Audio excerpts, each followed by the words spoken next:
Taib mahram itu ada dua macam, ditinjau dari masalah waktunya. Ada mahram yang abadi selamanya dan ada mahram yang sementara. Mahram itu apa? Wanita yang haram dikawin. Demikian sebaliknya, laki-laki yang diharamkan dikawin oleh wanita.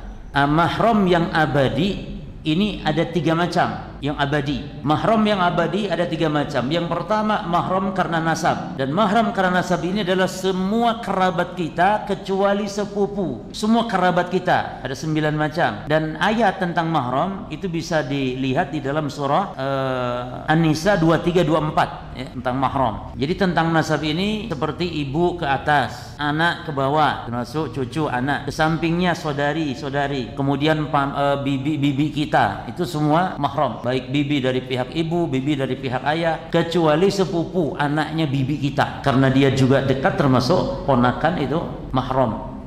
Anak paman, anak paman. Kalau anak paman apa namanya? Sepupu, anak paman. Anak saudari ya, anak saudara kita, itu namanya ponakan. Nah, ini mahram karena nasab. Yang kedua, mahram karena musaharah yang abadi itu. Mahram karena ada ikatan pernikahan. Ini ada 4 macam yang ini. Mahram karena musaharah. Yang pertama mertua, yang kedua menantu, yang ketiga ibu tiri, yakni istrinya bapak kita. Yang tiga ini jemaah, ini mahram karena musaharah. Ditambah satu lagi seperti dalam Quran, anak tiri. Anak tiri mahram kita itu jika seorang menikah dengan janda punya anak perempuan misalnya, syarat dia mahram kalau kita sudah jima dengan ibunya. Jadi kalau semata-mata baru ijab qabul saja, belum masuk, belum dukhul, yakni belum jima dengan ibunya sang anak ini, maka seorang laki-laki tadi boleh menikahi anak tiri. Jadi anak tiri jadi mahram bersyarat. Syaratnya harus jima dengan ibunya dulu, yakni dukhul. Beda dengan ibu tiri. Kalau ibu tiri, yakni istrinya bapak kita, kalau ibu tiri semata-mata bapak kita ijab qabul dengan seorang perempuan, lalu bapak kita belum apa-apain itu, baru ijab qabul saja, semata-mata ijab qabul, kita menjadi mahram abadi dengan wanita ini, dengan istri bapak kita ini,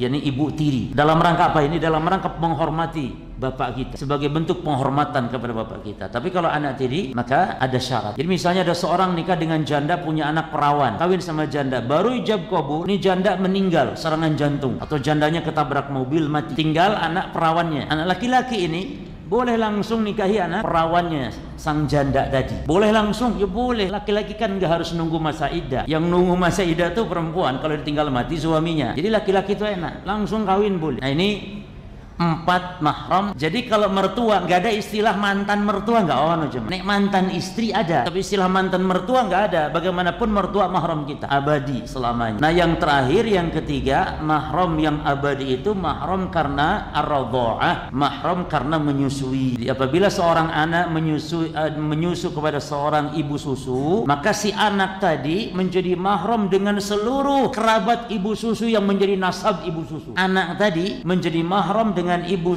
seluruh kerabat ibu susu yang menjadi nasabnya ibu susu. Jadi si anak yang nyusu kepada seorang ibu susu berarti mahram juga kepada anak perempuan ibu susu. Mahram juga berarti kepada siapa? Kepada bibinya, yakni saudarinya ibu susu, si anak yang nyusu tadi. Tapi ibu susu tidak menjadi mahram dengan kerabat si bayi yang nyusu. Tidak, sebaliknya tidak. Ibu susu tidak menjadi mahram dengan saudara atau kerabat-kerabat bayi yang nyusu. Hanya sang bayi yang nyusu menjadi apa? Mahram bagi kerabat yang menjadi nasabnya ibu susu. Nah, ini mahram yang abadi. Adapun mahram yang sementara seperti ipar, itu mahram sementara.